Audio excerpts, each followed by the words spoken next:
మామగారు అంటే నాన్నగారు వాళ్ళ సవితల్లి గారు అయినటువంటి లక్ష్మి గారు వారి దగ్గర ఉన్నాను. నాకు ఇంటి నుంచి ఊహ తెలిసేపటికి తాతగారి యొక్క సన్నిధి కూడా ఎటువంటిది మన సోదరు లక్ష్మణారు కూడా తెలుసు. ఎందుకంటే మన సోదర బృందంలో చాలా మంది తాతగారితో బాగా పరిచయం అయినటువంటి వాళ్ళు కూడా ఉన్నారు. అనంతాచల వారితో లక్ష్మణరావు చాలాసేపు ఆయనతో కూర్చొని మాట్లాడుతూ ఉండేవాడు. ఆయన చాలా విషయాలు చెప్తుండేవారు. అలాగా తాత మాస్టర్ గారు న్యూపాలెంలో ఉన్నప్పుడు ఆయన ప్రతిరోజు ఉపన్యాసం ఇచ్చేవాడు. పక్కన వారిని కూర్చోబెట్టిన తాతగారు కూర్చునేవారు. మీరు ఉపన్యాసం ప్రారంభిస్తూ వారికి నమస్కారం చేసి వారి యొక్క ఆదేశంతో ఉపన్యాసం ప్రారంభించేవారు. మనం చాలా మంది తెలుసు. అలాగే చిన్నప్పుడు అక్కడ ఉండడం జరిగింది. అయితే మధ్యలో గుంటూరు విజయవాడే కాబట్టి నాన్నగారు అమ్మగారు ఉండేటువంటిది గుంటూరు, తాతగారు మామగారు ఉండేటువంటిది విజయవాడ. అందుకని వస్తూ వెళుతూ ఉండడం ఇంచుమించుగా అక్కడ ఉన్నట్టు ఇక్కడ ఉన్నట్టు అలా ఉండేది అనుభవం అనేటువంటి. తాతగారు ఆయుర్వేద వైద్యులు, చాలా మంది తెలుసు, ప్రసిద్ధమైనటువంటి ఆయుర్వేద వైద్యులు. తర్వాత నిరంతరం వేద పురుషుడు, వేదంలో ఆయన మాట్లాడిన వేదమే. తర్వాత ఎవరితో అయినా మాట్లాడడం అని చేస్తున్నా కూడా వేదమే. వేదంలో ఉన్నటువంటి విషయాలు మాట్లాడుతుండేవాడు. అలా ఉండేది ఆయనతో. మన సోదరులు చాలా మంది తెలుసు. మామూలుగా క్యాజువల్గా కూర్చొని మాట్లాడినా కూడా సుపర్ణుడనో అజ్ఞనో వాయువనో ఇలాగా ఏదో అలా మాట్లాడుతుండేవారు. ఆయన లౌకికమైనటువంటి మాటలు ఎక్కువ ఉండేదో తాతగారు అంతఃకర్ వారు. అది ఆ కూర్చున్నటువంటి వాళ్ళు పండితుడా చిన్నపిల్లవాడ పెద్దవాడ అని ఆయనకి ఆ భేదం ఏం లేదు. కూర్చున్నటువంటి వాడు ఎవరైనా సరే ఆ కూర్చున్నటువంటి వాడు కూడా భగవత్ స్వరూపుడే అని అలా మాట్లాడుతుంటారు. అనేకమైన విషయాలు, వేదంలో ఉన్న విషయాలు కానీ ఆయుర్వేదం కానీ ఇట్లా అన్ని విషయాలు చెప్తూ ఉండేవారు. అలా ఉండేది ఆయనతో పద్ధతి.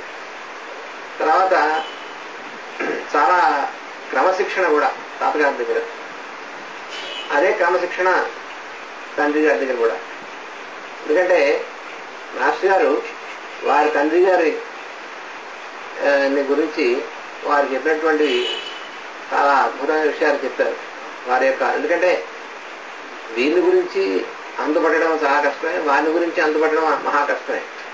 కానీ వారు చెప్పారు, వీరు వారిని గురించి చెప్పడం వల్ల కొంత అవగాహన కలిగింది.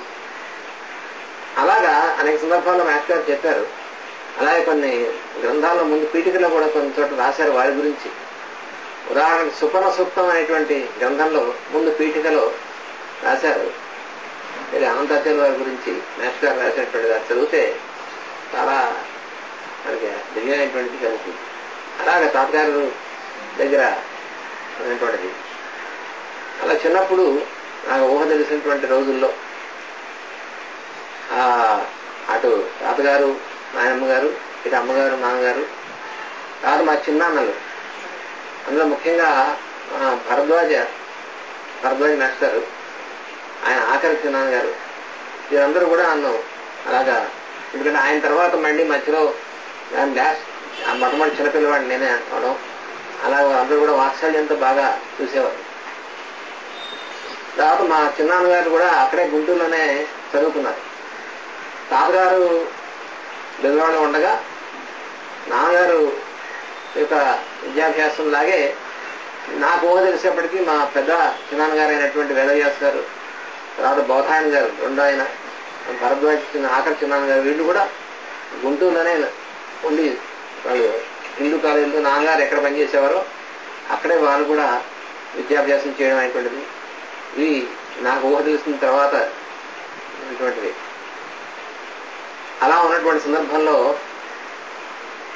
నా తర్వాత బుజ్జి కంటే ముందు ఇంకొక సోదరుడు ఉండేవాడు, నా తమ్ముడు. అతని పేరు భాస్కరాచార్య. ఆ భాస్కరాచార్య నాకంటే ఒక 2 ఏళ్ళు చిన్నవాడు. ఆ భాస్కరాచార్య పుట్టడం, నేను మా తమ్ముడు, పెద్ద తమ్ముడు ఆయన భాస్కరాచార్య, మేమిద్దరం ఇక్కడ మా అమ్మమ్మ గారి ఊళ్ళో పుట్టాం. మా జననం అక్కడ అనమాట. విశాఖపట్నం జిల్లా కైలాసపట్నం కైలాసపట్నం అని ఇక్కడ కోటవరట్ల అని నరసీపట్నం దగ్గర. ఆ కోటవరట్ల పక్కనే కైలాసపట్నంలో చిన్న గ్రామం ఇప్పుడు కూడా ఉంది. అక్కడ చాలా ప్రాచీనమైనటువంటి దేవాలయం ఉంది, రాజగోపాలస్వామి దేవాలయం. అక్కడే నేను మా పెద్ద తమ్ముడైనటువంటి భాస్కరాచార్య మేమిద్దరూ అక్కడ పుట్టాము. ఈ తర్వాత మా తమ్ముడు బుజ్జి ఈవీఎం ఆచార్య, లక్ష్మి మా చెల్లెలు, శ్రీనివాసు, సుదర్శనం, ఈ నలుగురు కూడా గుంటూరులోనే వాళ్ళు పుట్టడం. మా ఆఖరి చెల్లెలైనటువంటి సీత ఈ ఊరు వచ్చిన తర్వాత ఇక్కడ పుట్టింది. ఇలాగా అప్పుడు మా తమ్ముడు భాస్కరాచార్య నేను మా ఇద్దరికి 2.5 ఏళ్ళు డిఫరెన్స్ ఉన్నప్పుడు మేము ఆడుకోవడం అదంతా. అయితే ఏంటంటే చిన్నప్పుడు ఆ ఇన్సిడెంట్స్ విషయాలు ఇప్పటిక్కడ మెమరీలో బాగానే ఉంది వారి యొక్క అనుగ్రహం వల్ల. అలా కొన్ని సన్నివేశాలు.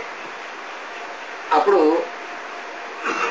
1955లో నేను 51లో నేను పుట్టాను. 53లో మా తమ్ముడు భాస్కరాచార్య పుట్టాడు. 1955లో మా పెద్ద చిన్నాన్నగారు అయినటువంటి వేదవ్యాస్ గారి యొక్క వివాహం జరిగింది. ఆ వివాహం అయిన తర్వాత బెజవాడ గృహప్రవేశం. అదే సందర్భంలో మా ఆఖరి చిన్నాన్న గారు భరద్వాజ్ గారి యొక్క ఉపనయనం. అదే రోజు అదే సందర్భం. సరిగ్గా అదే సందర్భంలో మూడవ సంగతి ఏం జరిగిందంటే మా తమ్ముడైనటువంటి భాస్కర